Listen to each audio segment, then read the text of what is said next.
The Uganda State of Oil and Gas Sector feature is brought to you by Accord in partnership with Cisco, NTV with support from DGF.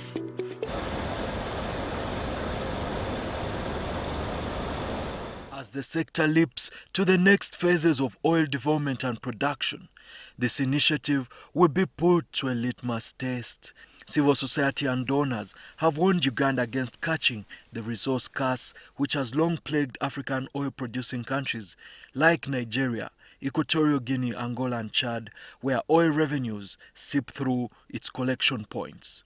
In Uganda, this fear first came to reality when the Bank of Uganda Governor Emmanuel Mutebile, while appearing before Parliament on November 2011, revealed that the president asked him to release $740 million or 2.6 trillion shillings from the national forex reserves to buy fighter jets on the promise that it would be replenished when the capital gains tax from heritage would be paid. Since then, civil society has been wary of government.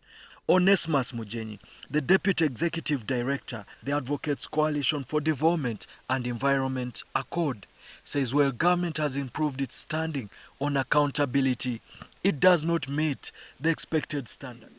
Transparency has a number of aspects. And the aspect that we've been dealing with is looking at transparency in terms of contracting.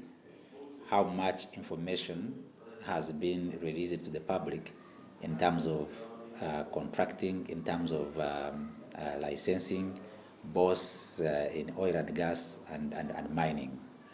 And we have a study that actually has assessed that transparency. Unfortunately, the study indicates that government is still below average. Mujenyi says there are benchmarks to assess government's performance. There are a number of benchmarks, but basically what we're looking at is how much information is out there in the public. Where can this information be accessed? Are there established forums where the public can access information? Is this information, for example, on the websites? Can you go to the Ministry of Energy and the Mineral Development and find this information? He says joining the Extractives initiative was long overdue. And that's not surprising because why the 2008 National Oil and Gas Policy and the 2012 Oil Revenue Management Policy talked about EITI, or Extractive Industries Transparency Initiative. It is supposed to be a mechanism through which actually much of the disclosure is done. Actually, the whole standard is about disclosure and providing information to citizens. Winnie Ngabirwe, the Executive Director of Global Rights Alert, a civil society organization in the extractive sector, shares similar views. In terms of transparency and accountability, I would give them, on a scale of 1 to 10, I would give them a 5. Because over the years, we have seen them improve.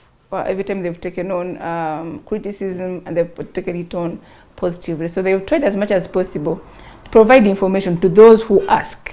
So that's why they get a 5. If you ask for information, you will get it. Ngabirwe says there's an oversight by government to ignore communities who are most affected by these policies. So if you're business people that are not minding much about what's going on, if you're a community person who is not directly affected, government has not done much in terms of updating you what is going on, both in terms of opportunities, but also in terms of the risks that are associated with extracting our resources. So I'll give them a 5 for what they have done. And being part of the multi-stakeholder group, I have seen commitment really on the part of government to engage both oil companies and also to engage civil society organizations. The start of commercial oil production, according to the World Bank, offers Uganda long-term prospects to diversify the economy and elevate Uganda to the lofty middle-income status by 2040. With commercial oil production at peak, the bank estimates that Uganda could earn up to $3 billion, approximately 7 trillion shillings in revenues. However, the World Bank says this is only possible if there's good governance and transparency. Moses Kagwa, the Director of Economic Affairs in the Finance Ministry, who led the team which steered Uganda towards joining the Transparency Initiative, says government has done a commendable job. When we had the petroleum management policy, we emphasized the transparency before this because we knew that's what we wanted to go.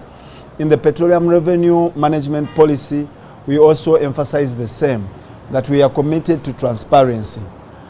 And it took quite some time when we had been looking at the law, the Public Finance Management Act, because that's the law we thought we would use to ensure that we are putting rules and regulations in place to ensure that government is transparent in everything.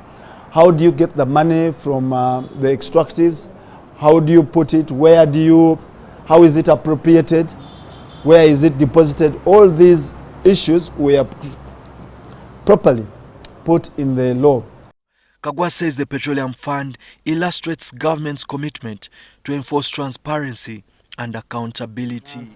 Though we used to have challenges that we could go to the Petroleum Fund and get money, at least we used to go to the market, the domestic market, and borrow for those requirements, but not raiding the Petroleum Fund. So we have been very transparent in that. We get the money that is appropriated by Parliament, and that's what we use. And the money was appropriated only for infrastructure, and that's what we have been using that money for. Uganda's joining of the Transparency Initiative on Wednesday offers a glimmer of hope that the country will emulate other nations that have put good use of their petrodollars to serve their citizens and improve service delivery. The Uganda State of Oil and Gas Sector feature was brought to you by Accord in partnership with Cisco, NTV with support from